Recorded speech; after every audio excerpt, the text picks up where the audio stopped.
The sixth word of Jesus on the cross is, "It is finished," which can be found in John chapter 19, verse 30. Jesus, therefore, when he had taken the sour wine, said, "It is finished." There are many things that we can learn about the sixth word of Jesus on the cross. First, we can learn that every pain or suffering that we have will soon shall pass. We all know and believe that Jesus became a man and that he too experienced suffering. When Jesus said, "It is finished," surely he was expressing relief that his suffering was over. "It is finished" meant it is accomplished. The work of Father was finally done. Jesus had fulfilled through his suffering and death the mission given to him at his incarnation.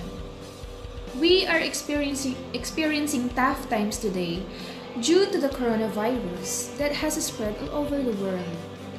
Many are suffering from it. Our frontliners also suffer because they can't have enough rest, and some can't really go home to be with their loved ones.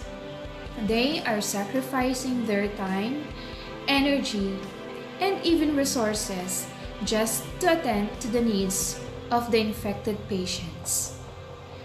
Many of us are anxious of what will happen in the next days, weeks, or months.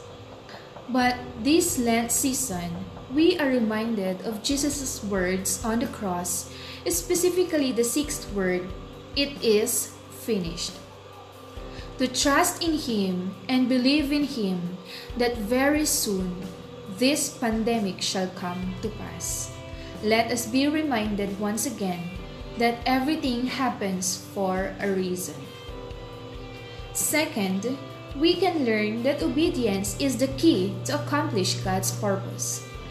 Jesus obeyed what God had commanded him to do, even if he too prayed for his Father in heaven to spare him from the suffering, yet trusted the plan and will of God. He obeyed. Many of us don't understand the plan and will of God in our lives, especially if it is against our will.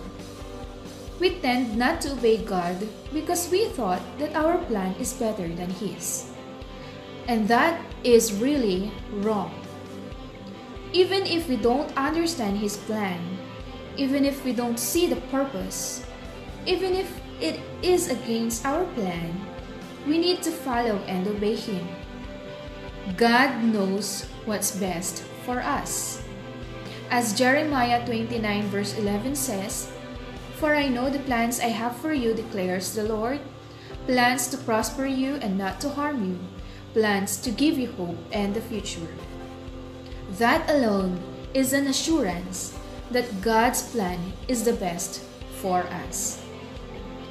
Lastly, we can learn that we must be willing to suffer to achieve God's purpose.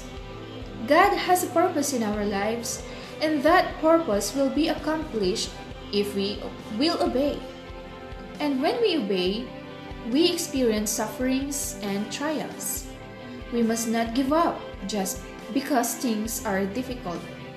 We must be willing to suffer whatever is necessary to complete the Father's purpose in our lives. The road may be narrow, long, and difficult, but with God's grace, we can overcome all the trials.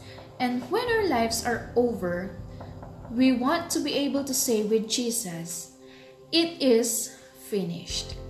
In the name of the Father, the Son, and the Holy Spirit.